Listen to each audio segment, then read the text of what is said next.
Welcome to The Rock. We are passionate about challenging athletes to pursue excellence on and off the court to help reach their God-given potential. Thomas, JC, and Jesse Sanders are three former Division I players holding numerous collegiate records. From homeschool basketball to NCAA tournament games and six-figure pro contracts, we're discussing lessons learned to help you improve your game and character. All right, so I'm 34, you're 38. Yeah. I'm getting old. You're going through recruitment 20 years ago. Yeah. What gave you the confidence to think you as a homeschool kid from Houston could play at the Division I level? Competition.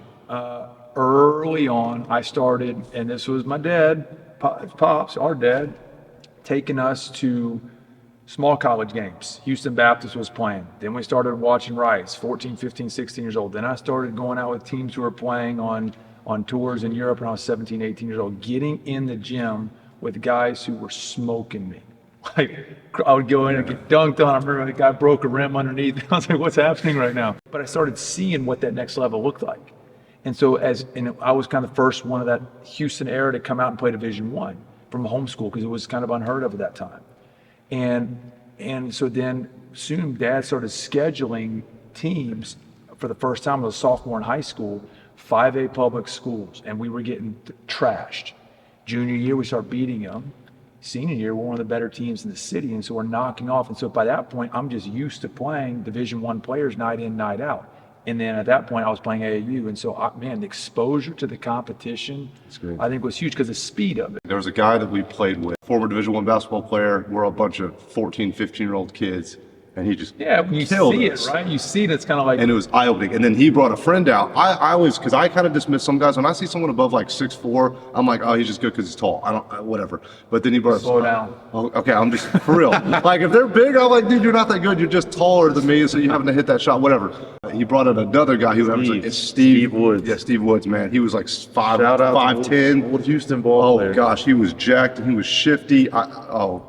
But you saw it, right? Yeah. So you see it, what it looks like, and all of a sudden, so it starts with watching it, right? And then you get on the court with it. It's like, hold on, maybe I can play here. Yeah. And that's kind of my mind. At first, I was nervous, like I think probably a lot of kids are. Yeah. And then I started getting into it, and it was like, you know what? I can do this.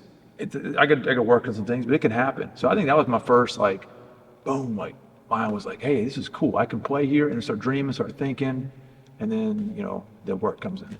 That's good. Okay, so T, you're playing H2A basketball. You were strongest, fastest, best player by what age? When were you the best in the program? 10th grade. All right, so... But I hope nobody's watching that who played with me older than me. Okay, but 10th grade. So to all the All-Americans, top guys in their program, how did you challenge yourself? Were you able to look beyond those teammates that you were better than? How did you stretch yourself to improve on the day if you were the top dog? Yeah, so it was a mindset, small fish, small pond, right? And that happened by starting to play better players.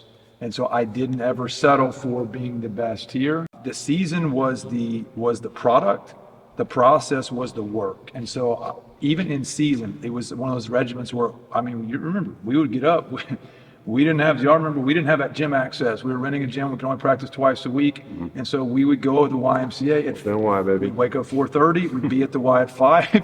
We had to be out by 6 because the day camp kids came in, and then we hit the weight room. And so for every morning, 5 to 7, we were in that gym. And that happened in season, out of season. We practiced Monday and Wednesday, but the other days I was in there. And so I just kind of got this impression, this idea that this is not where I want to be. I had not reached the top here. I had my eyes set on college basketball, and then soon after professional basketball. So it was this idea that I need to see better players, and then I've got to be working for that. So I just fought that sense of complacency, and it was huge. And those habits, I think, helped escalate to just try to get better every year.